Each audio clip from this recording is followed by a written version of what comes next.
Okay, so just a brief intro. So first of all, thanks very much for being here.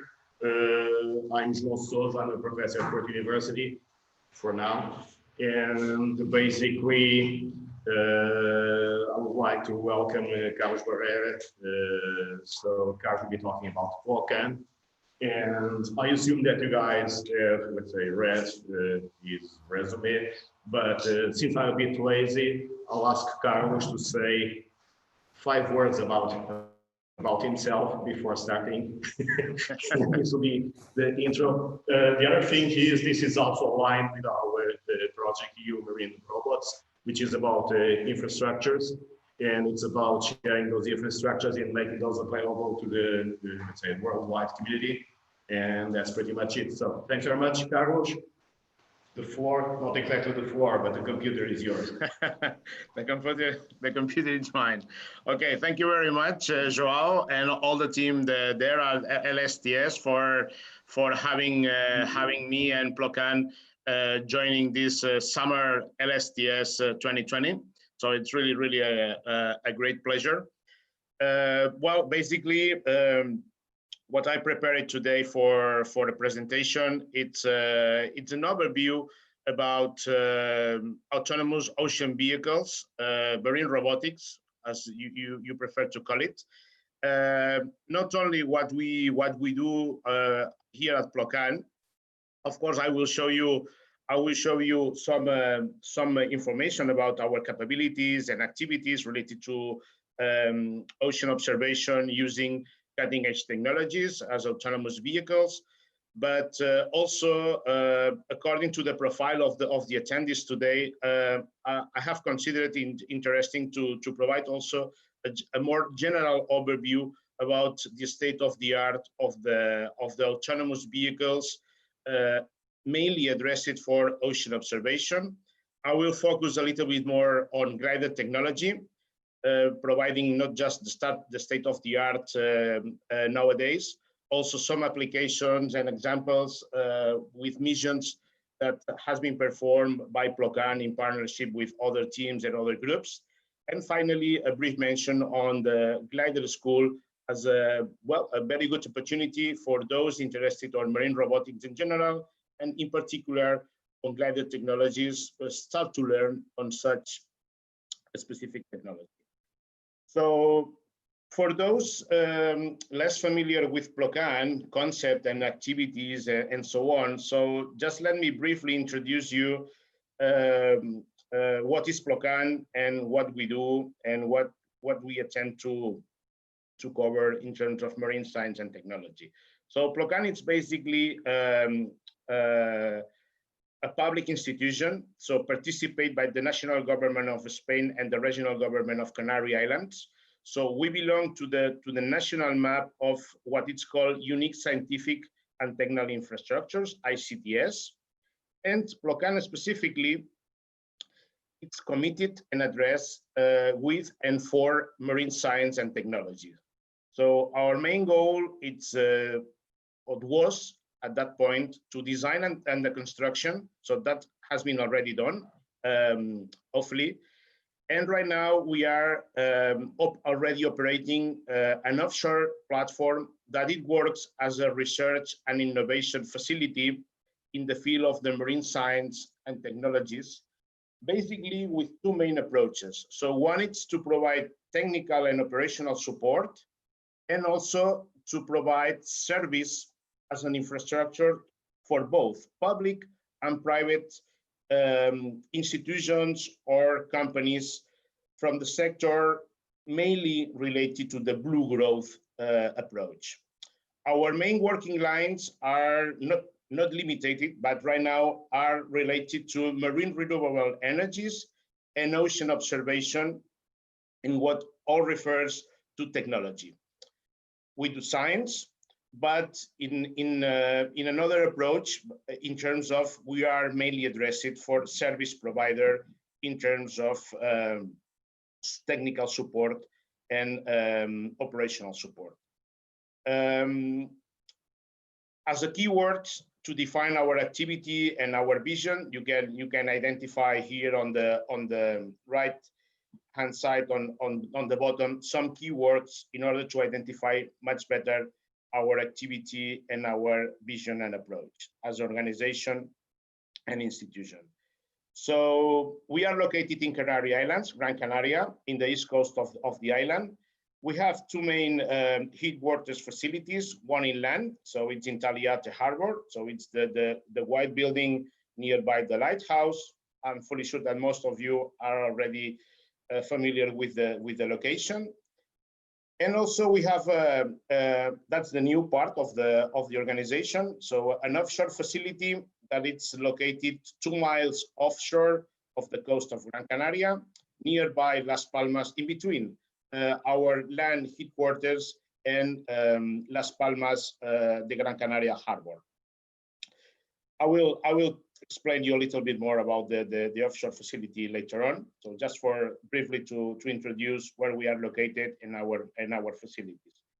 So what about the vision and the structure of PLOCAN? So basically, according to what has been mentioned before, so we have, or we run 3 main areas or infrastructures inside the PLOCAN itself. So one is as a test site area. A second one is an observatory, coastal and open ocean observatory. And also the facility, the platform itself, it's also a multi-purpose offshore facility. In terms of services, in a more sectorial approach, we also run some services related to operations, services related to hosting, and services related to data supply. This is how it looks, the concept or the idea of the test site nowadays. So an area of 23 kilometers square, ranging depths from 0 up to 600. It could be deeper on demand, but formally it ranges from 0 up to 600 meters depth. And where the platform is located, so it's a gravity-based building moored on 32 meters depth, 2 miles, as I mentioned before, offshore from coast, and where right now they are running different projects and different testing activities related to marine technology devices in the fields, as I mentioned before, marine renewables, subsea cables, and ocean robotics.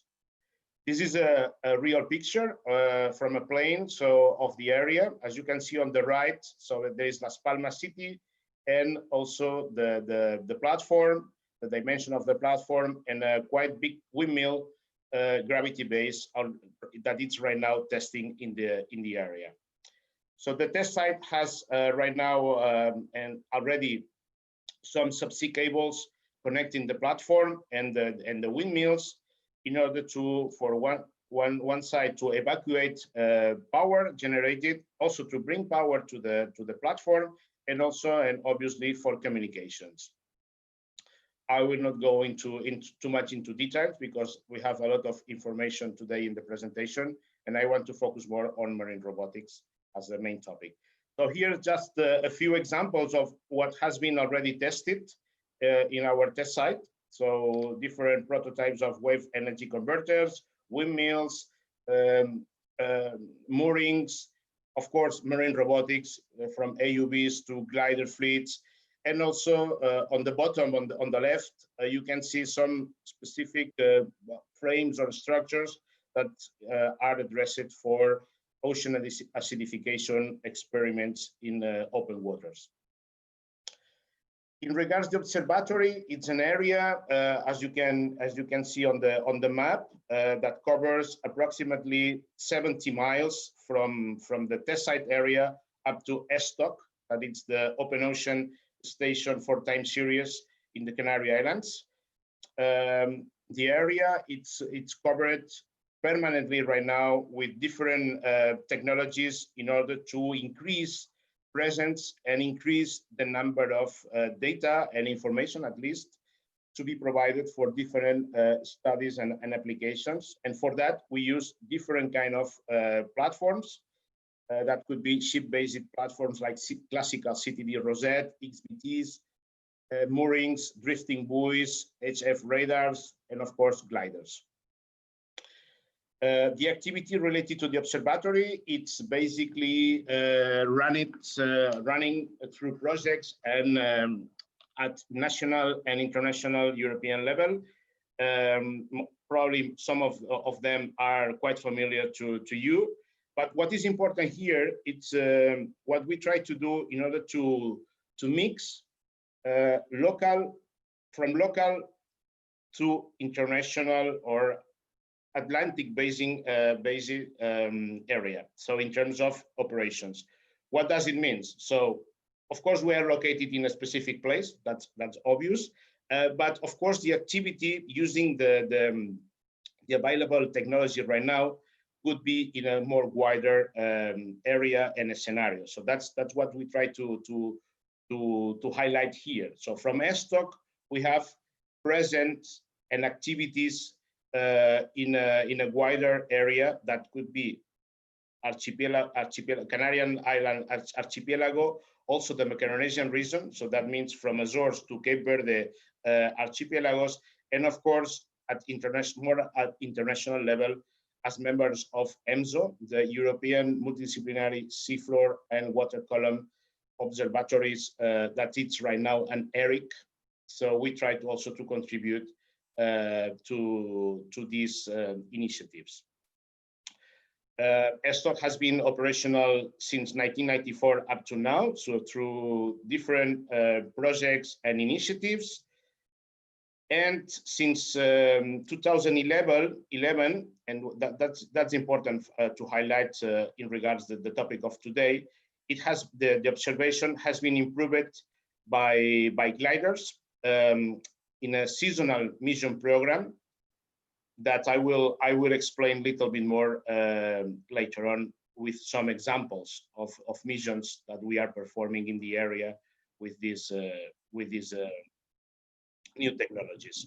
So as you can see here, we cover from Gran Canaria to STOC, but then we also provide some service and contribution to Instituto Español de Oceanografía, covering part of what is called PLOCAN. It's an historical line that has been traditionally covered by ship-based technologies, but right now we're having gliders. So it's really a very good opportunity to increase the sampling rate 4 times a year, and of course using gliders. So the high frequency of sampling provides more data, and that brings more information in order to identify new phenomena and new signals from water masses. But it's basically the approach and the aim of the missions. So to do that, and now we are moving a little bit more and specifically to ocean robotics. So to do that, we have a specific, inside PLOCAN, we have a specific facility that it's called VIMAS. So it's a base for unmanned ocean systems. And here I would like to highlight a quite interesting concept that it's the glider port facility. So what does it mean, glider port facility? So it's basically a specific area of work where gliders, it's the main tool for ocean observation in that case. And of course, we need at least a couple of gliders. So in that case, we have right now a fleet of them. As you could see, the ones of you more familiar with the glider technologies, so there are different kind of technologies of buoyancy driving gliders performing the water column, and also some technologies just gliding on the surface of the ocean. So it's a quite multidisciplinary approach in terms of glider technologies. Also, the facilities are quite specific, needs to be quite specific. So we have a dry and wet lab, dedicated labs, benches and toolings, storage area, of course, and dedicated boats for deployment and recovery operations. In terms of activities, so according to the profile, the vision of PLOCAN, we join missions by our own and also in partnership with other institutions and companies. We do also subsystem integration and testing. of course, piloting is one of the key and most important activities. So once we have 1 or 2 or 3 gliders in the water, we need some people on duty, not just for working time shift, also during free time and holidays and weekends. So it's mandatory, because when the glider is on the water, so it's mandatory to have someone on duty. Training, so I will mention later on about the glider school, and deployment and recovery maneuvers. It's also one of the key activities. And in terms of partnership, we join projects. We provide service activities to companies and public institutions, from just improve from idea concept to prototype to commercial products that needs to be tested somehow in real operational scenarios. So then PLOCAN is able and fully happy to contribute in that way for testing and improve new technologies in coastal and open ocean waters. So just to bring a flavor of our facilities and capabilities to manage and to operate gliders. And now, just let me focus a little bit more for those less familiar with the world of the marine robotics and specifically autonomous vehicles. Just let me bring a flavor on that. So, as probably most of you already know, so right now the technology brings quite well a scenario, quite well opportunities in order to increase the capabilities and the possibilities to monitor the ocean in an autonomous way. So what does it mean? So we have new communication systems, we have new materials, we have new sensing approaches, electronics, software.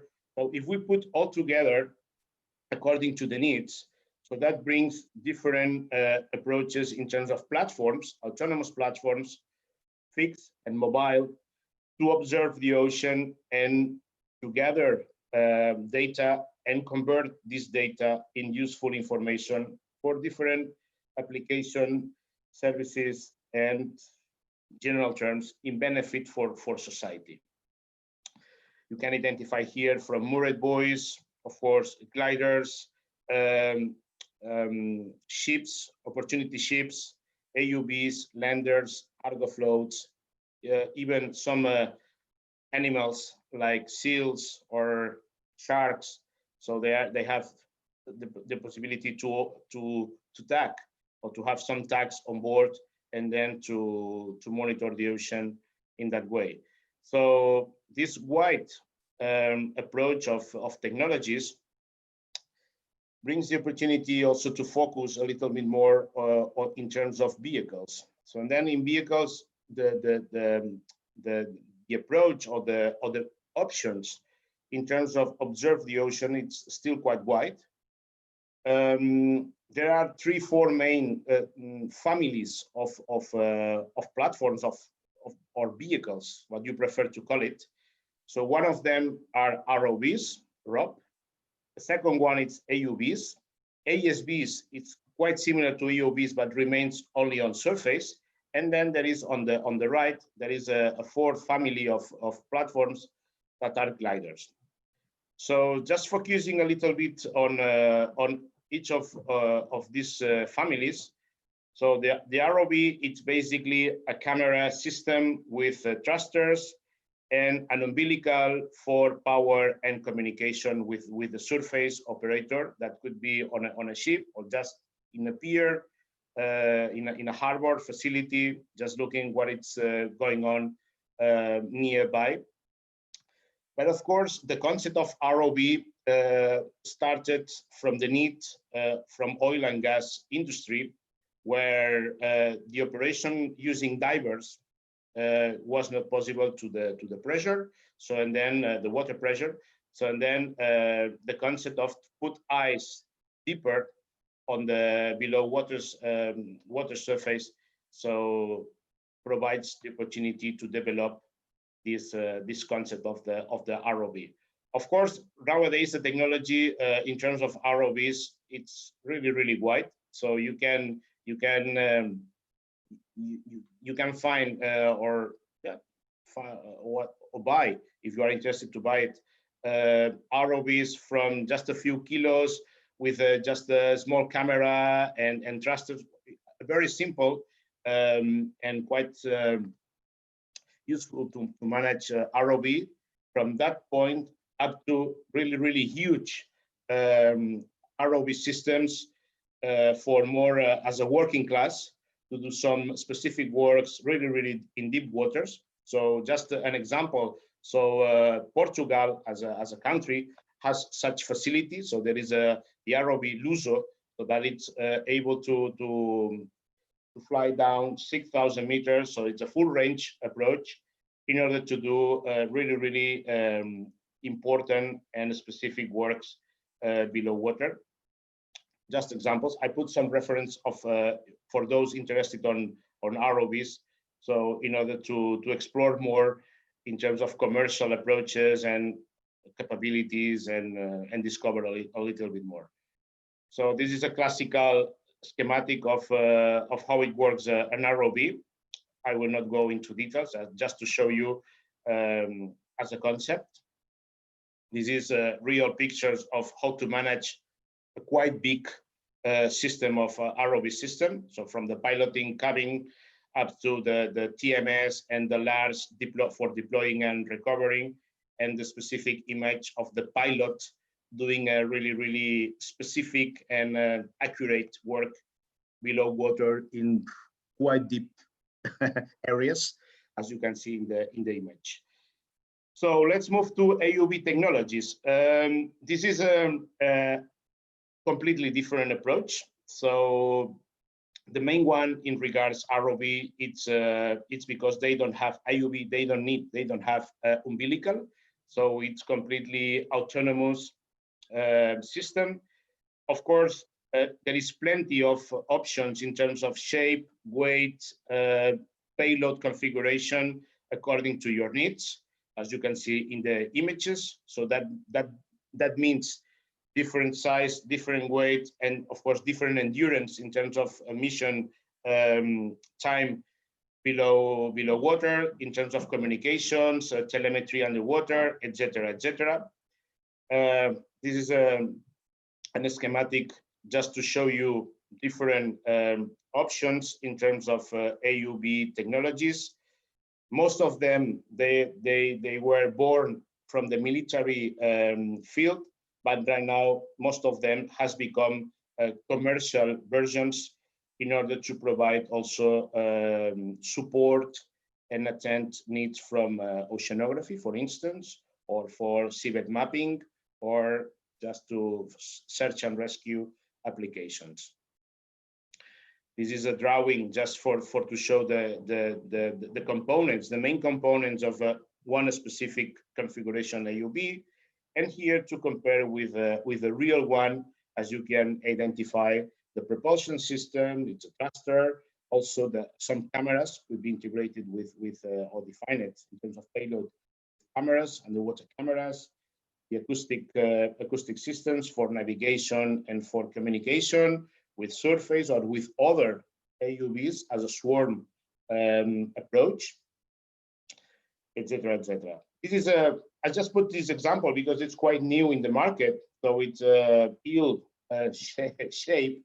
It's basically it's an AUV to inspect or to explore quite tricky areas. So that could be pipelines or quite narrow areas that needs to be supervised or explored. So and then this kind of AUVs are quite useful for this specific application. But again, you can see here different approaches in terms of size, shape, and of course the application. Okay. Again, I put some reference for those interested to explore a little bit more on AUV technologies and company manufacturers and providers. ASV, it's another family. Basically, are surface platforms with a propulsion based on thrusters again, So that could be the propulsion from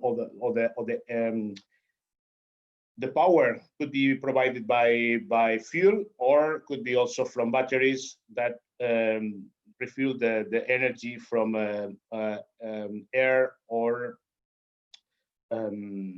solar systems. But in general terms, what I can say it's a unmanned system that navigates only on surface for subsurface monitoring or meteorological parameters monitoring as well. Surveillance could be another application for critical infrastructures or harbors or windmill facility, etc., etc.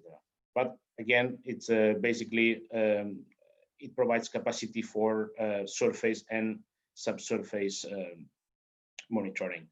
Different examples, approaches in size and payload capacities, or more commercial or more prototyping approaches, just to give you a flavor on what's going on right now in terms of ASV. Some more here. And also I would like to, I consider it important to include in terms of autonomous systems, vehicles, ocean vehicles, the managed submersibles, basically for scientific applications. There are several ones in around the world. Spain has one that it's called Ictineo 3. You can see here some a schematic of probably one of the most famous ones. It's Alvin, owned by Woods Hole in US, and also one of the recent developments in that way was the Solo managed submersible used by James Cameron so a few years ago in order to fly down to the Mariana Trench up to the bottom.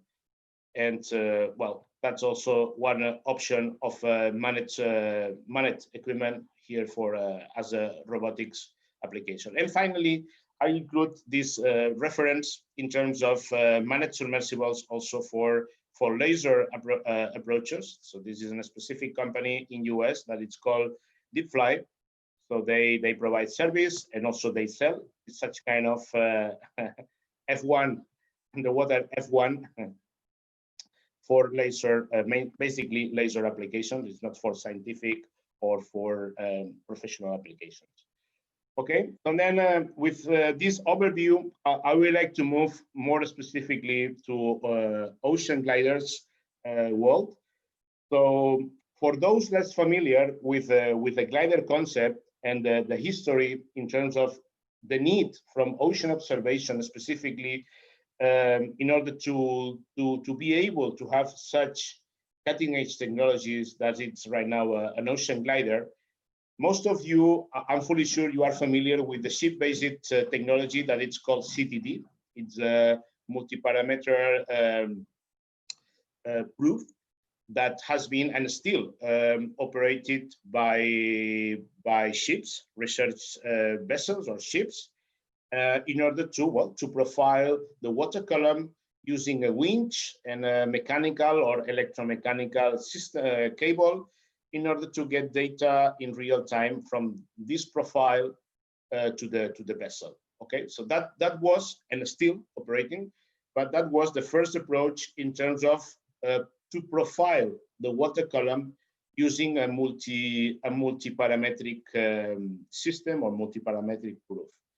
So the next step in approximately, so the dates are approximate, in 2000.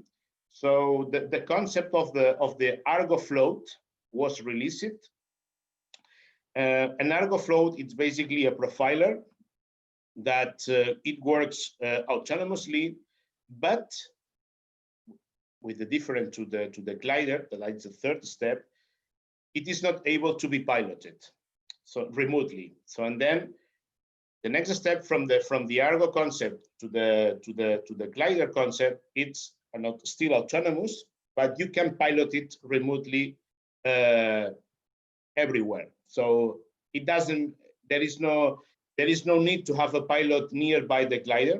So you can deploy the glider, for instance, off Fayal, and the pilot could be in Lisbon with a, of course, quite well internet connection in order to receive data and information from the glider when it surfaces, of course, and send data from the piloting base to the glider. Okay, I will explain later a little bit more in detail how it works. But I think it's important for those less familiar with these technologies to highlight the evolution of the technology from the CTD concept to the glider concept. But because at least a glider, it's a CTD, still a CTD mainly, but with the capability to be autonomous and to be able to pilot it remotely.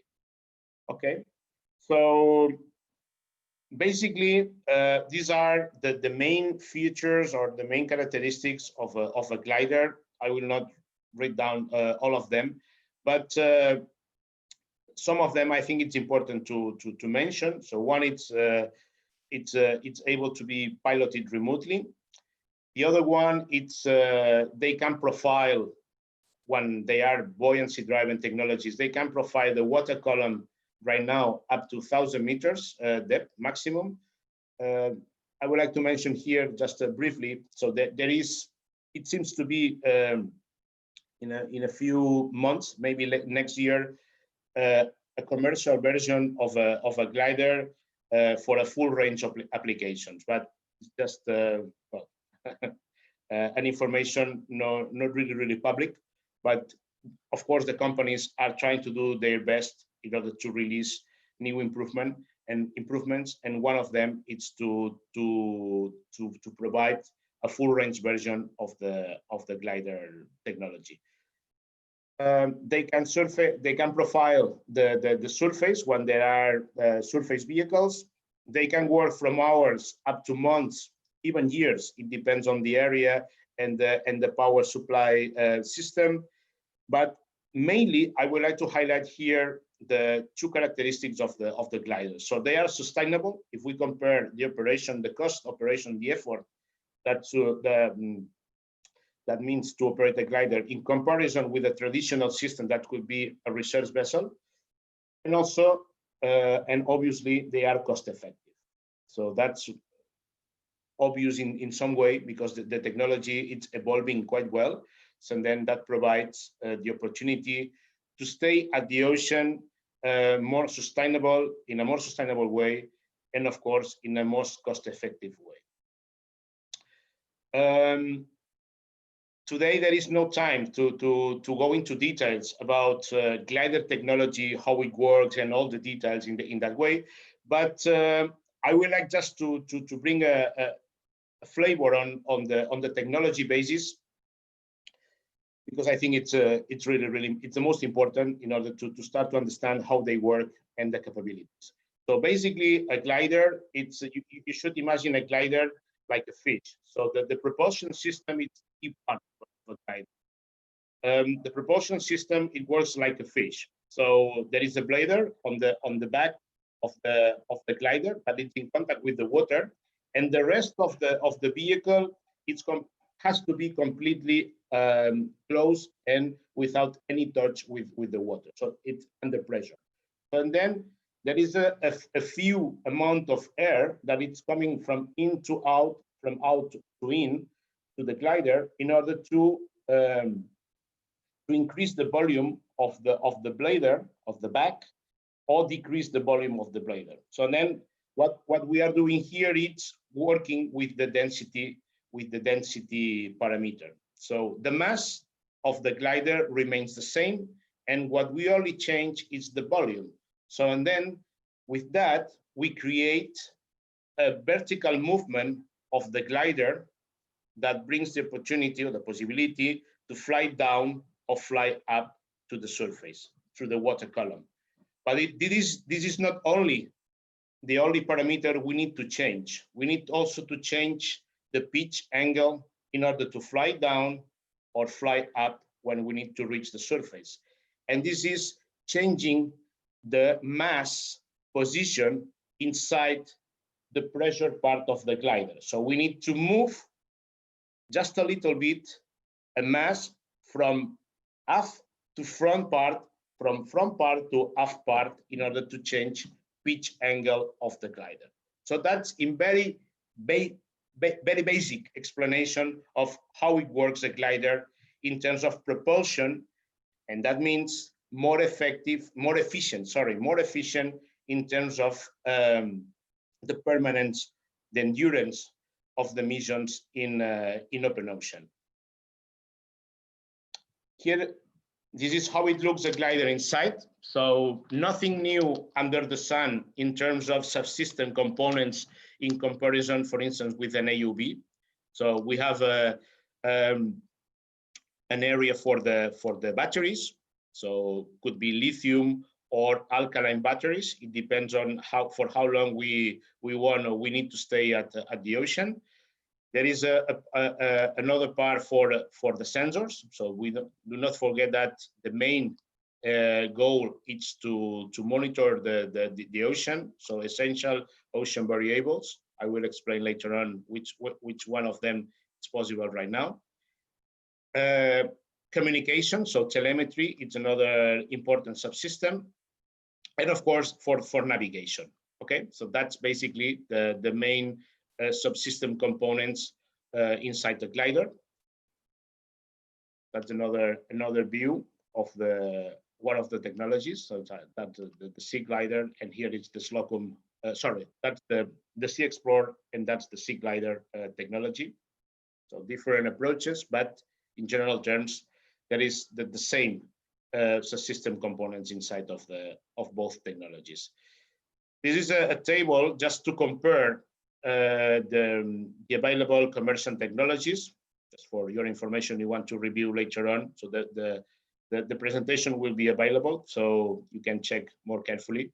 So the red one, the spray, was discontinued in 2013, but still three main technologies as a commercial products right now in the market.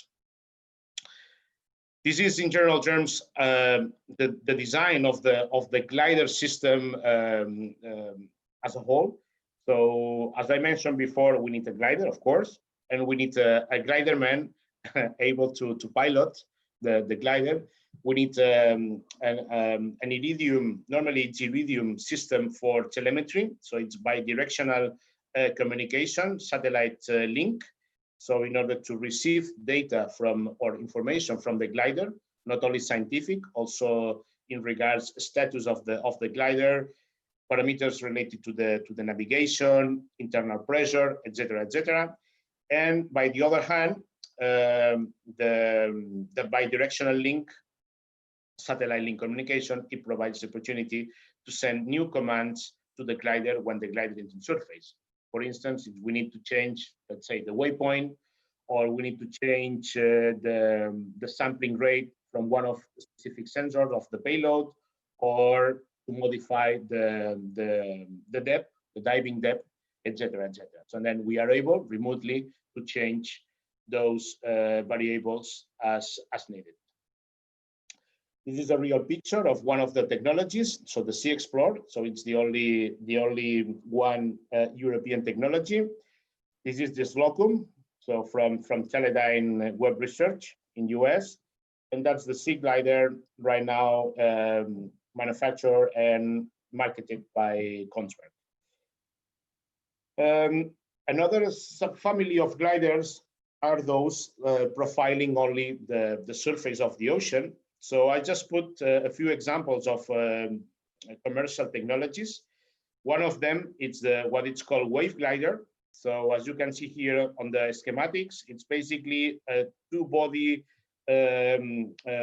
vehicle connected by an umbilical, and it harvests the energy from the waves of the ocean waves, in order to generate propulsion, front propulsion, using quite tricky propulsion system that it's located in the sub part of the system. So, and then on top, on the float, That is located all the communication systems, batteries, telemetry, some sensors in order to monitor the upper layer of the ocean. And also you are able to install sensors in the sub part. Here you can see how it works in terms of navigation. You can install on the sub part also sensors in a quite different way, including also what it's called tow body systems. So that means quite a long cable, specifically when you are planning to do some acoustic measurements for underwater noise or to track marine mammals in open waters. So another system or another technology that bases on harvesting energy from waves is what it's called the autonaut. Here, the main difference in regards the wave glider, it's that autonaut is only a single body.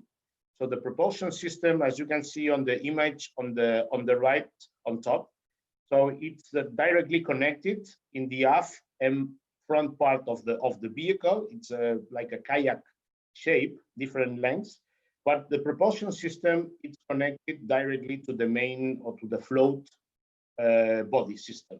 So, and then in terms of, in my opinion, in terms of operation, it's more easy to manage than not the wave glider. But of course, as everything in life, there are some pros and cons in terms of operation and configuration, etc. So there is not a perfect tool from each one of them, but it depends, of course, on your needs and the specific application.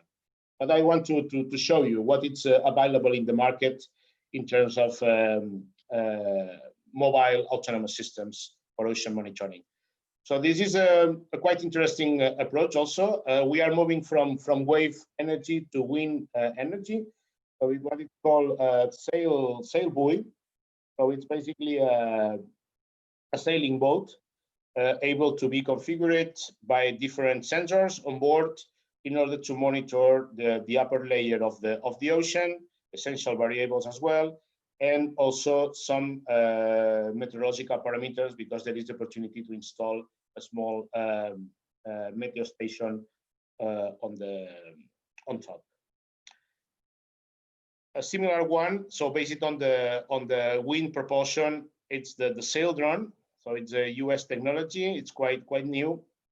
It's bigger than the sail buoy, but the approach it's more or less the same. Of course, it's being bigger, so it's more capable in terms of payload capacity, etc. But the approach is more or less the same.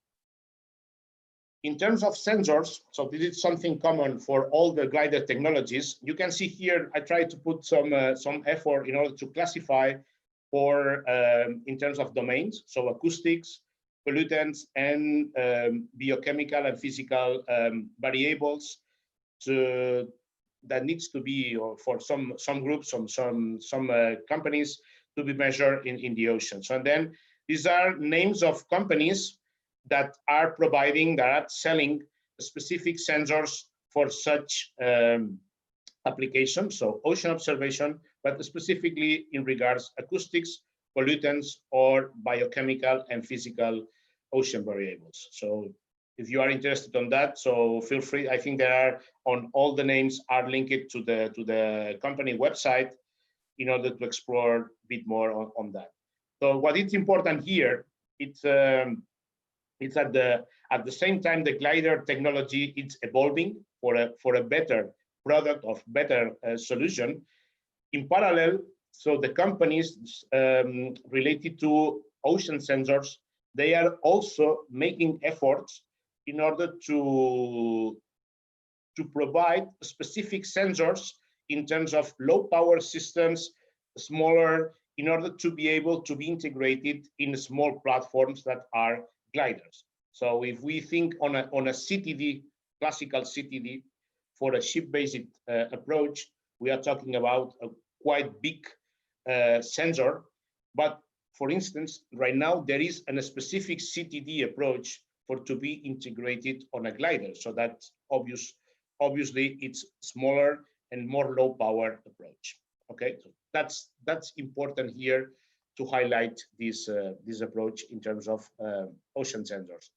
I just put some examples of how to configure a glider from a more prototyping approach, as you could see here on the right hand side, or for a more commercial and for more a final approach in terms of sensors that are in the market available for to be integrated in your glider system. Again, a few pictures more in order to give you a better approach on what is possible. Just a few, because as you can imagine, there are many approaches on that way. But I think it's important to, well, at least to put some examples. Well, having said that, maybe a question from you could be, well, who is running gliders right now in the world? So here it's a map with a quite general approach in order to give you an approach about the teams and the countries, basically the countries and the number of gliders, roughly, that are right now operating in the world. So as you can see, there are three names, IOS, IGO, and IMOS, as the main glider hubs in the world. So IOS is obviously what refers to US and Canada, mainly US. IGO, it's for what refers the activity in Europe, and IMOS for Australia as the main hubs. But of course, as you can see in South America, also in South Africa, India, Asia in general terms, so Korea, as far as I know, Japan. So they are starting to work with glider to include glider technologies for ocean observation applications. And then just to give you an idea about how the glider technology is spreading out around the world, step by step, but quite in a quite quick and interesting way, as a wide community for such a specific technology. I put this slide just to also to inform that as a main approach, as a how to say, as a community member approach in Europe in regards gliders. So it was the GROOM project. It was funded by the European Commission. It's already done, so it's over. It was in 2011, but it was the first attempt to create the community approach for gliders in Europe. So as you can identify here, many groups, many teams around Europe were in touch in order to create the basis for to establish a community member approach in order to manage gliders in terms of data quality, best practices, exchange personnel for training, operations, etc., etc. Okay.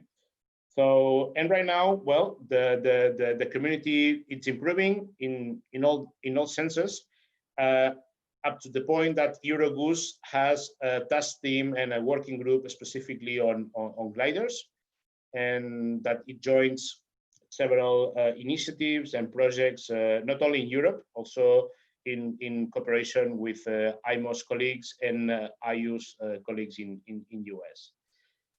In terms of what's new on glider technologies, I also put some a few slides to give you an overview about how the technology is improving at commercial level.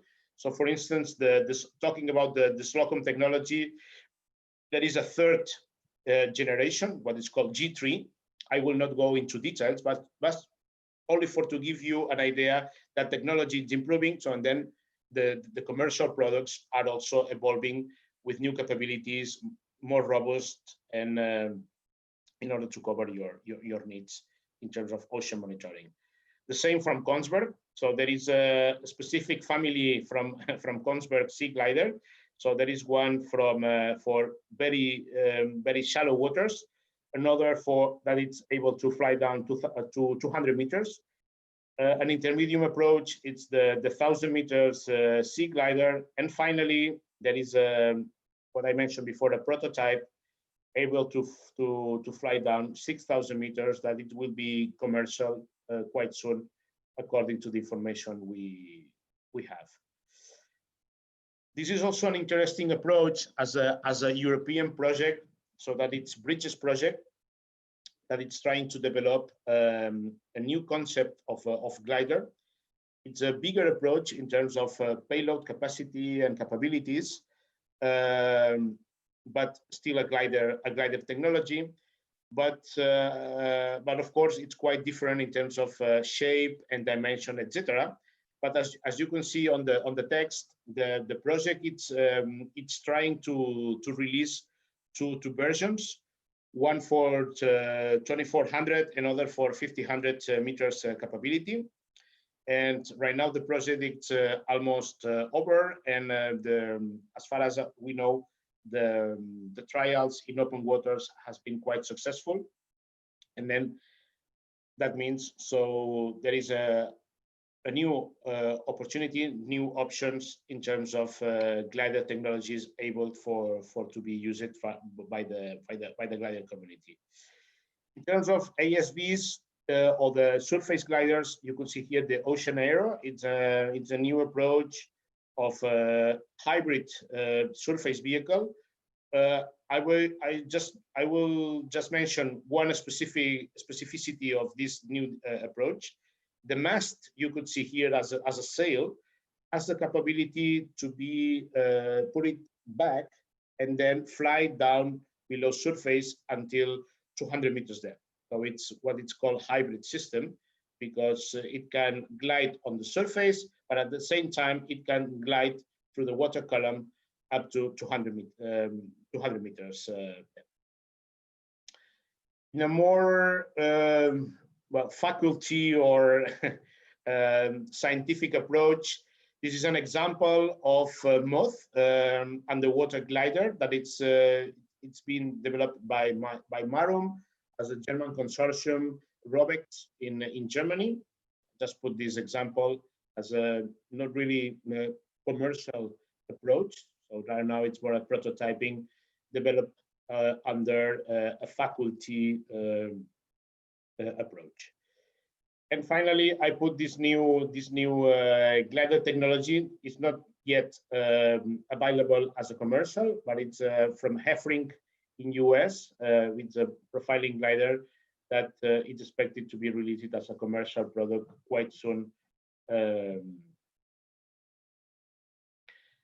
Well, so having said that, in terms of glider technology, so just let me show you some examples of missions in order to highlight the capabilities of the glider technology related specifically to ocean observation. This first one, it refers basically to our seasonal mission at ESTOC, as I briefly mentioned at the beginning of my talk today. So it's a seasonal mission that tries to contribute and cover a specific area that includes ESTOC seasonally. So that means a path of 200 nautical miles that it takes to be covered approximately 3 weeks. So then it's approximately 1 week per length of this triangle path. What we measure here, it's essential variables of the water column. That could be conductivity, water temperature, dissolved oxygen, turbidity, and chlorophyll. Of course, the gliders, as I mentioned before, talking about the sensor, the payload sensor configuration, could be configured or integrated with different sensors. But in our case, so we configured the gliders with this, I will say, basic configuration, but it's what we need. So we don't need other sensor for measuring other parameters right now. So, and then that's what we use, this basic approach. So, and then this seasonal mission, it's not only to cover a PLOCAN interest of goals. We also try to provide some contribution and work in partnership with other institutions that in that case it's Instituto Español de Oceanografía in regards the PLOCAN line. So the PLOCAN line here in this triangle is the second length. So the one it's in between Estoc and Lanzarote Island, where some moorings are located here from IEO. So and then what is interested here among to increase the sampling frequency, the sampling rate of with the glider, it's also to make some intercomparisons between fixed platforms, that it's a mooring, with mobile platforms, that it's a glider. So then it's the second motivation here to create such partnership between institutions. This is one example of the data we are obtaining from such seasonal missions as at Estoc, from salinity, potential temperature, and dissolved oxygen. For those more familiar with water masses characterization, you can see here on the left, I will say an exchange signal in terms of salinity, that it's also at the same position with the potential temperature and somehow also with the oxygen. So that means we are here identifying a MEDI. So it's a Mediterranean water mass that it's flowing out from the Strait of Gibraltar, and it's well, trying to disappear through the Canarian current with a specific signal, of course, because the Mediterranean water has different properties in terms of salinity, potential temperature, and oxygen in that case. So here we identify a MEDI signal with the glider. Another type of missions with long endurance could be that one. So we perform actually quite often missions between Canary Islands Archipelago and Madeira. It's approximately 7 or 8 weeks of duration. It's approximately 360 dives to flying down to 1,000 meters depth. The parameters are still the same, essential in terms of essential variables. And here, what is important as well, it's the partnership framework with other institutions in the area, not only in terms of scientific interest, that could be, for instance, Instituto Hidrográfico or Observatorio Oceánico de Madeira, also the partnership with the armies, so with the Marinha in Portugal and with the Spanish Armada in Spain. In terms of logistics, what does it mean? Of course, let me say, shit happens in the ocean. You never know when the failure will arise. And when you have a glider flying between archipelagos, in that case, it's important to have a backup plan in terms of rescue when something happens. So then what is important here is to know that the armies are patrolling quite often the area South Madeira, around Salvagens archipelago, and the same for the Canary Islands in regard to the Spanish army. And then we create such kind of specific partnerships in order to get the most from each one of the parties involved. So here we provide data, of course, to them in order to characterize the area in terms of essential variables. But of course, we receive really gratefully support from the navies in terms of boat availability, the ship availability, when something happens in between in terms of rescue. Okay, so just an example of partnership, but at the same time, ocean observation between archipelagos in the Macaronesian region. Just to give you some images of the activity with the armies. Again, some results from time series derived from, in that case, a transect between Madeira and Gran Canaria. Here, more in detail, you can see for those more familiar with oceanography issues, a diagram with a TS diagram showing the main water masses here related to the oxygen values gathered by the glider. Okay.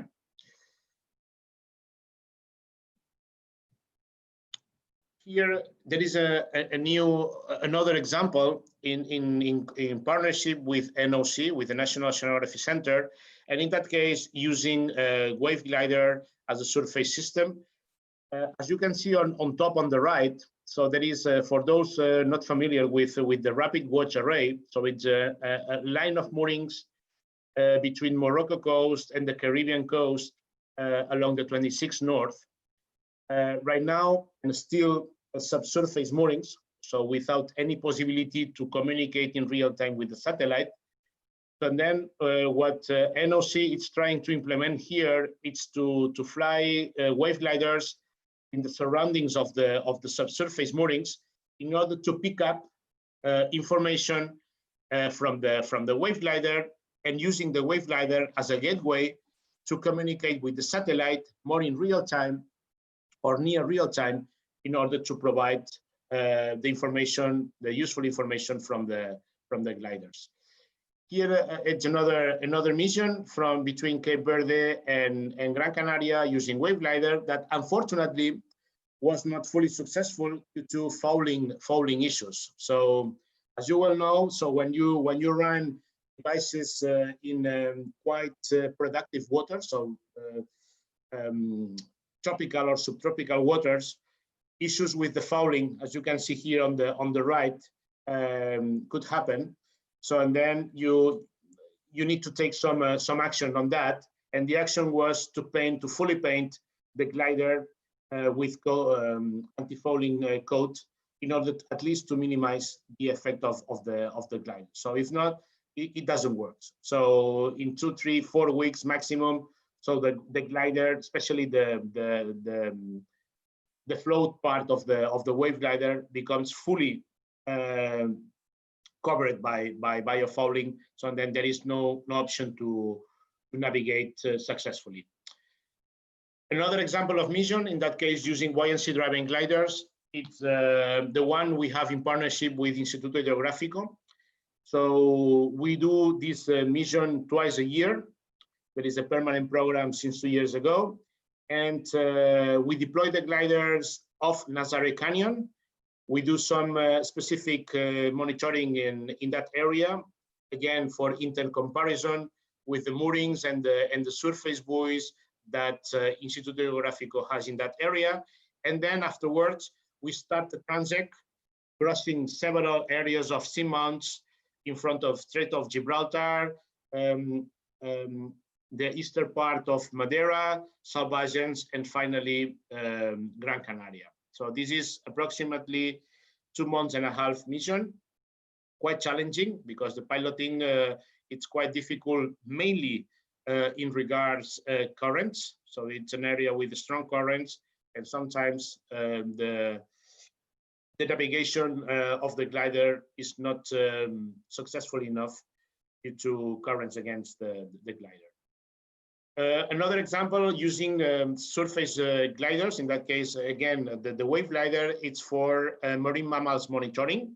So we use what is called a tow body system, basically a passive acoustic sensor towed by the glider, in order to track, to monitor sounds below water provided by the marine mammals. And that brings, useful information for those teams, for those groups interested on marine mammals, habitats and behavior, and things like that. It's another application in terms of course, and again, I would like to highlight the concept of endurance, cost-effective, and to increase the presence on the ocean in a more sustainable way.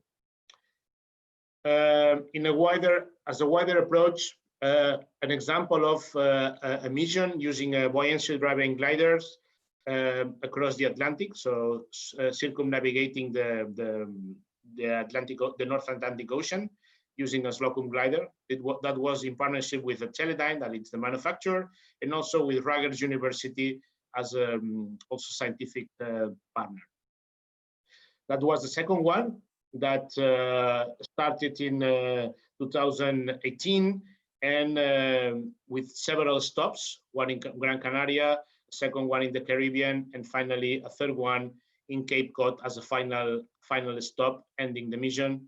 That was recently in July this year, after nearly 3 years mission circumnavigating the Atlantic. That one also, it's another application using Waveglider for border security application. That was an international, a European project led by Indra within the framework of Frontex EU initiatives. And the Wavegliders were used as a tool to contribute to minimize the risk of illegal immigration in areas like Canary Islands or South Europe, in Malta or South Italy or Strait of Gibraltar. Okay, it was in partnership with private and public institutions in a quite large consortium led by Indra. Another example, it's using sail drones. It's a recent mission, and it was operational for 9 months, from October last year until July this year, covering the distance from Cape Verde. Started in PLOCAN in Gran Canaria, sailing down to Cape Verde, and then again north to Gulf of Cadiz, Strait of Gibraltar, as you can see on the map on the right on top, until Trieste, the final waypoint. This mission was mainly to gather data, CO2 data, and compare those data from the sail drones. 2 sail drones were deployed from the sail drones with the mooring stations across the area. And the initiative was promoted by ICOS, Eric. As you probably well know, it's focusing on CO2 measurements in Europe. So then the exercise, the mission, was for an intercomparison exercise between fixed and mobile platforms in regards CO2. This is just to give you an idea how they sell.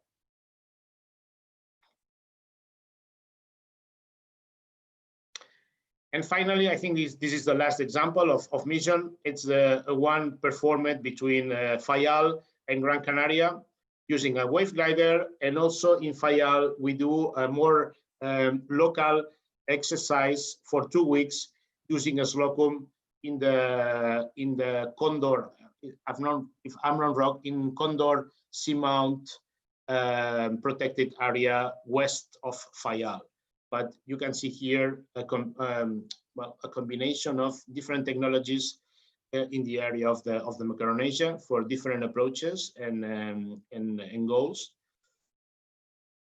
Data, it's of course one of the main aims of the use of this kind of platforms. I will not go into details, but of course, just to highlight that the quality data and real-time data for many of the applications, it's very, very important, probably the most important. It's the final goal. In our case, we are working with under the framework of best practices in terms of what quality control, quality data, quality assurance, and we provide in most of cases in real time the information to Coriolis and EMODNet as international standards and international platforms in order to provide the data to the community. We also developed some specific tools for piloting. So it's not just the waypoint and the depth. So it's quite useful to know what is happening in the surroundings. So for that, currents, ship traffic, for instance, it's really, really important. And for that, we develop in-house or in partnership with other teams useful tools in order to make more efficient, more safe the piloting of the gliders. Just to give you some examples of this kind of tools we use for data piloting, for piloting. And finally, just 1 minute to mention, to comment about the glider school. So as you can identify during the whole presentation, we are talking about, in general terms, about cutting edge technologies. So, and then that provides from one hand, the possibility to teach people, so to identify new jobs. And for that, we need to provide the right tools, the right scenarios, and new opportunities for the new generations in terms of to become experts in such kind of technologies. So that could be a pilot, could be a specific technician for sensor development and integration, etc., etc. So, and then the glider school tries to contribute in some way to this approach, putting together the manufacturers, also flagship users around the world, in order to provide a hands-on scenario where new members, new people interested to start to learn, because 1 week is not time enough to become an expert, but at least it provides a good approach in order to become familiar with those technologies. Right now, the glider school is supported by Euromarine Robots project that it's LSTS, so FELP, it's leading, and we are really, really grateful for that. And here you can see general figures about the historical, I will say, success of the school. So after 10 editions, so we host the school every fall. Unfortunately, this fall will be not possible for the obvious reason you can imagine. So COVID-19, and it has been postponed to May next year. But here you can see it's a quite well approach in terms of teams and countries that has been already joined the school. And well, and that's basically what I have for you today. So hopefully you enjoy it and you learn something. And I'm fully open for questions if any. So thank you very much for your attention. Thank you, Carlos. Thanks a lot. This was great. So since we're a bit behind schedule, what I suggest is if we have a couple of questions from here, and then we may also have a couple of questions from, let's say, people participating over the web. Questions? Okay. So happy to answer.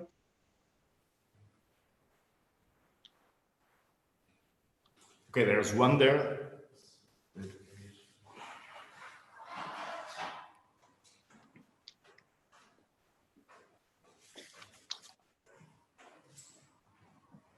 So, hey, considering the PLOCAN, I was wondering what kind of missions do you have planned for the foreseeable future, considering the last examples you just gave? Sorry, I missed the last part of your question. Sorry. You showed us some examples in the past. I was wondering what missions do you have planned for the coming future? Oh, for the coming future, yeah. So basically the same approach. I mean, we have right now a permanent program that includes the seasonal sampling at ESTO. That's, I would say, mandatory. Also the missions in partnership with Instituto Geográfico between Lisbon and between Nazaré and Gran Canaria is also mandatory in some way. And then using surface vehicles, we are running right now 3-4 projects, specifically one for marine mammal monitoring, and the other ones for oceanography, more purely oceanography approaches. And then basically what we are in the plan on a schedule right now for the next month. So also within the framework of Euromarine Robots, there is it will be hopefully a 4th TNA call. So that will provide room for other groups interested to use such technologies. so buoyancy driven, and also the surface gliders for a specific exercise or a specific missions. But as far as I'm aware, the fourth call has not been released yet. It will be released quite soon, probably in fall. But yeah, that's what we have in on a schedule right now, expected for the next few months. But of course, there is also and always a third option that it's, well, if something arises in terms of request from a company or institution interested to test or to do a specific mission for a specific purpose. So we are always, or try to be always, fully open to cooperate and collaborate. Thank you. Okay, thanks. Are there more questions? Thank you.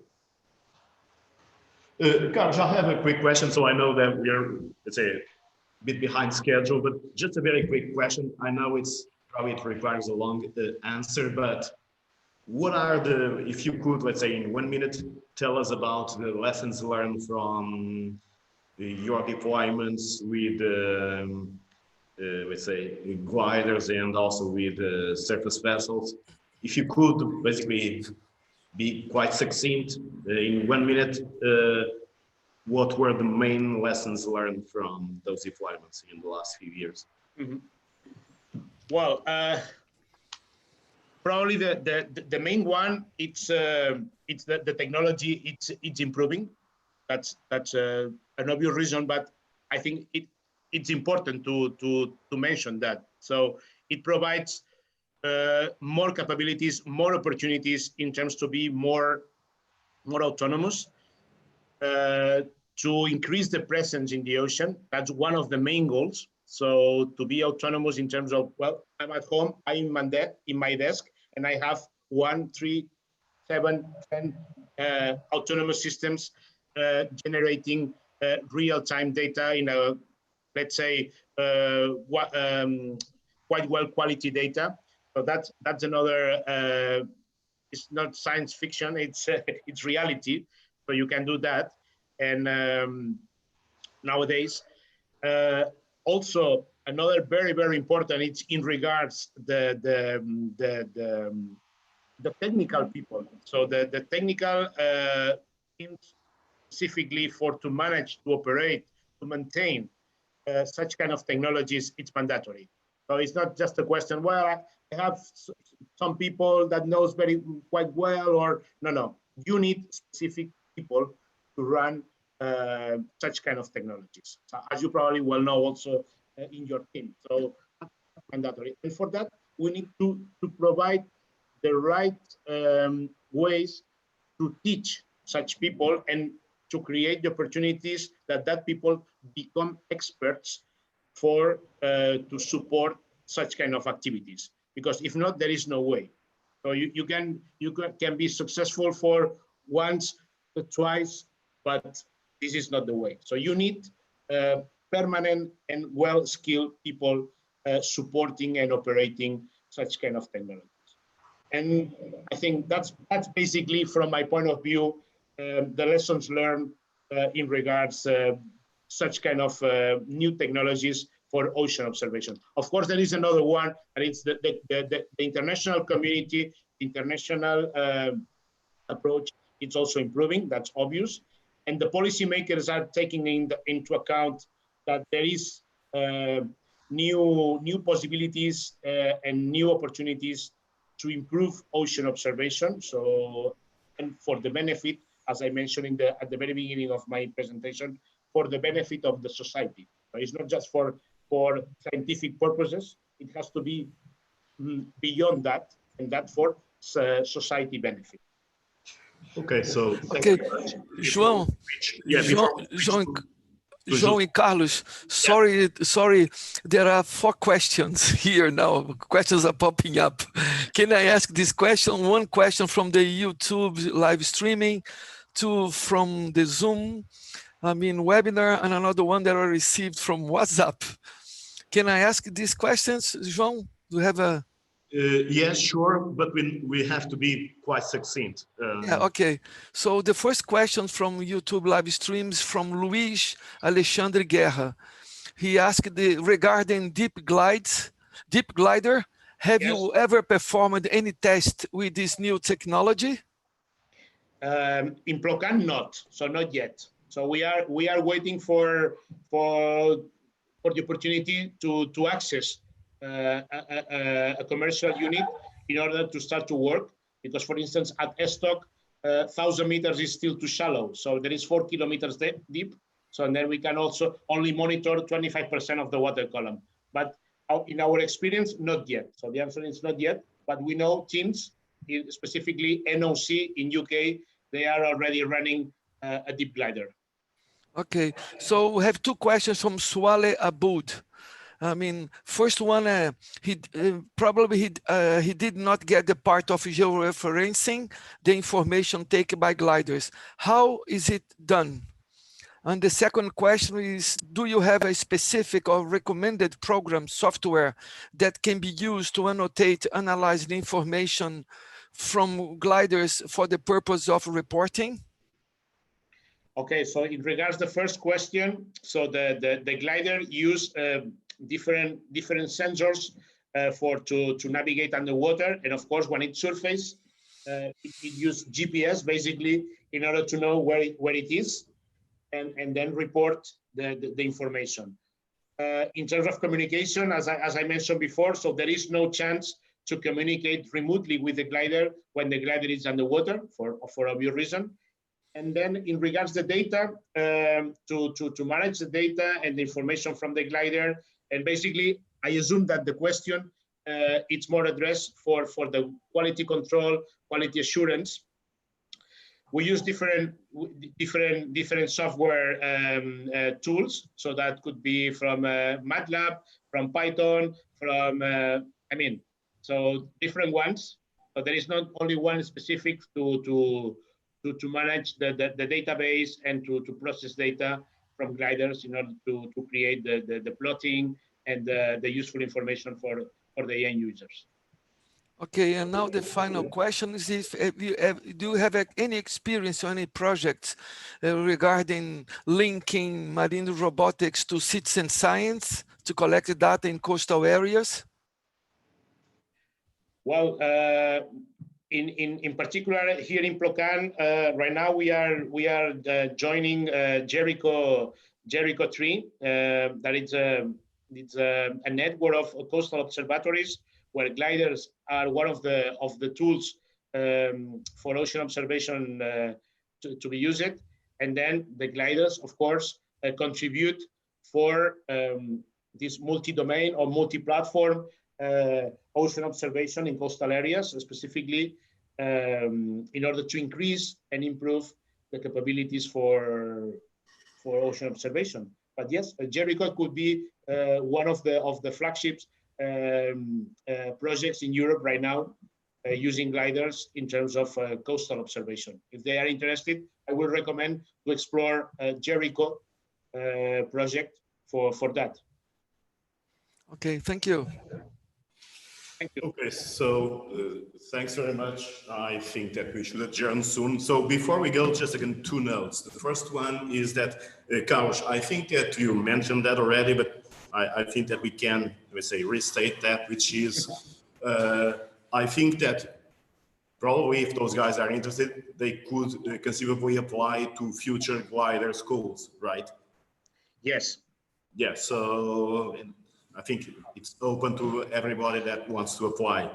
So it's feel free to go to their website, and there is a form where to fill in and apply to attend the glider school. So it is always open. So you can apply as you consider. Of course, there is some deadlines, but yeah, right now with the postponement of this edition this year, so there is time to apply for next trial, next edition in May next year. So feel free to go through the website. Perfect. Okay. So thanks very much. assuming there are no more questions, I think now I'll have to be quite traditional. And thank you very much for your presentation. Thank you. Really a pleasure.